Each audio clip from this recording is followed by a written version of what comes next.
Before அந்த கல்லு கிடைக்கிறதுக்கு முன்னாடி அவரும் நாமதேவரோட ஒரு ஸ்டூடெண்ட் தான். நாமதேவரோட கூட டெய்லி பஜனை பண்றவர். என்னடா ரொம்ப நாளா இவன் பஜனைக்கு வரலன்னு பார்த்தா இவருக்கு இந்த மாதிரி கல்லு வந்திருக்கு. இவர் டைவர்ட் ஆகி போயிட்டார்.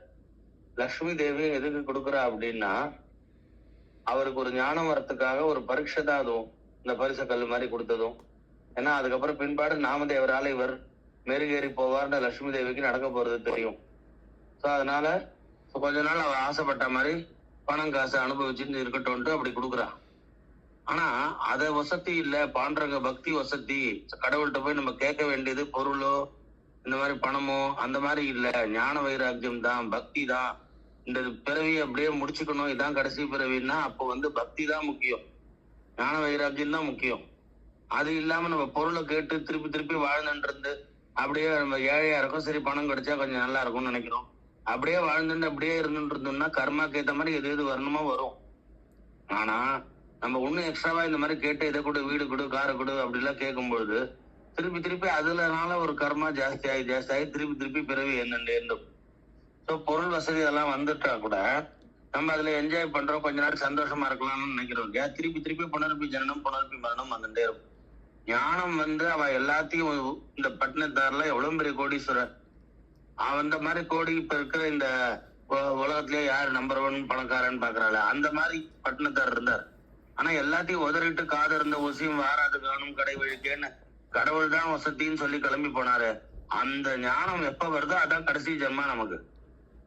அது வரைக்கும் பணம் பொருள் இது வேணும் அது வேணும் கேட்கறதெல்லாம் உலக வாழ்க்கை, இதெல்லாம் தேவைதானே. திருவள்ளுவர் வேற சொல்லியிருக்கா, பொருள் இல்லாருக்கு உலகம் இல்லை, அருள் இல்லாருக்கு அவ்வுலகம் இல்லைன்றான். அந்த அருள் இருந்தா தானே அந்த பொருளே கிடைக்கும்.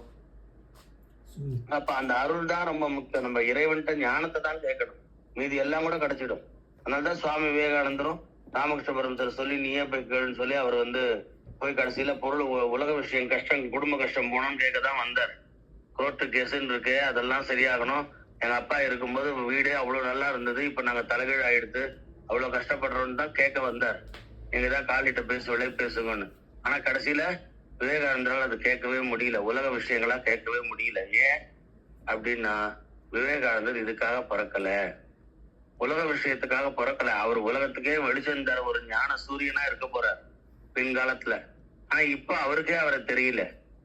கடவுளுக்கு தெரியும் யார் என்னவா வருவா, யார எப்படி யூஸ் பண்ணிக்கலாம், ரைட் பர்சன் ரைட் ஜாப்னு சொல்றோம்ல, யாரை வச்சு உயர்ந்ததான நல்ல ஒழுக்கங்கள் நல்ல விஷயங்களை உலகம் முழுக்க பரப்பலான்னு கடவுளுக்கு தெரியும். கடவுளே தான் பிக் பண்றார். சோ அந்த மாதிரி சுவாமி விவேகானந்தர் பின்காலத்துல ஞான வைராக்கியத்தோட உயர்ந்த ஒரு ஞானியா, உலகத்துக்கே வழிகாட்டுற ஒரு ஞானியா இருந்தார். சோ அந்த மாதிரி இந்த பரிசக்கல் பாகவதற்கு அப்ப புரியல, அஜ்ஞானம். இது வேணும் அப்படின்னு கேட்டு வாங்கிட்டு கடைசியில பரிசக்கல்ல வச்சுட்டு அதை வச்சு பூஜை பண்ணிட்டு இருக்காரு. அதுலயே சிந்தனையே இருக்கு தவிர பக்தியை கோட்டை விட்டார். நாமதேவர் அதனால்தான் அதை தூக்கி போட்டார். அப்புறம் இவர் பிடிவாதம் பிடிச்சு எனக்கு கொடு அந்த கல்லுன்னு கேட்கும் போது நாமதேவர் எடுத்து கொடுத்த கல் அத்தனையும் பரிசு கல்லா போச்சு. கூழங்கள்லாம் அவர் கைப்பட்ட உடனே அவர் நினைச்சுதான் எப்பயோ தன் கஷ்டங்கள் எல்லாம் போக்கடிச்சுக்க முடியும். ஆனா அதெல்லாம் வேண்டாம், பாண்டரங்க பக்தியை தவிர வேற எதுவும் நமக்கு தேவையில்லைன்னு இருந்தவர் நாமதேவர்.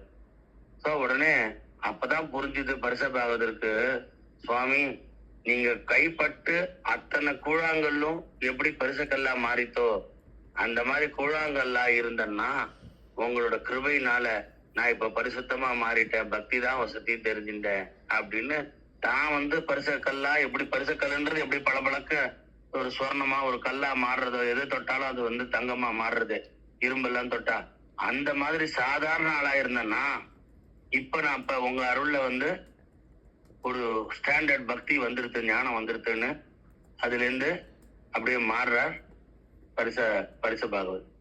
அதான் பரிச பாகவத்தோட கதை. Very good, super, excellent.